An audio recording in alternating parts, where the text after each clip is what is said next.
Okay, we've got an arm here. This is before I've kind of smoothed it out and shaped it. So we've got 3 layers of ply here, together with a little pivot point. You can see that it's got a really nice lock to it, and the legs were made in exactly the same way actually. Both arms actually on this puppet will be slightly different because they're going to work in slightly different ways, which I'll work out later. So I thought I'd show you these hands I'm making. So they're just a little bit of plywood, and I've stuck these twigs to it at the moment. So they look kind of quite twiggy, which is kind of cool for the tree puppet.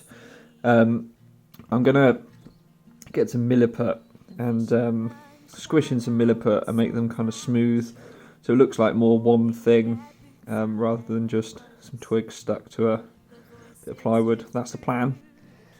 So you see here I've put the milliput on, so it kind of moulds in with the branches. It will strengthen them so they don't just fall off and give them a better kind of look, and that will be the same kind of browny sheen as the head, as the head's kind of been base coated in white thus far.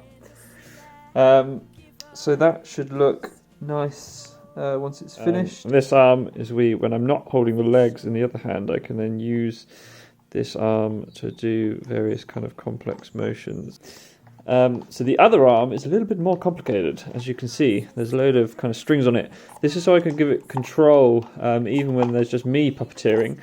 So I have a couple of levers in here, both of which control different parts of this arm. So one of them makes the arm go up, and the other one kind of makes the arm go in. So between those, I'll have a little bit of control over this arm, just with one hand, whilst just using the thumb for the head stick.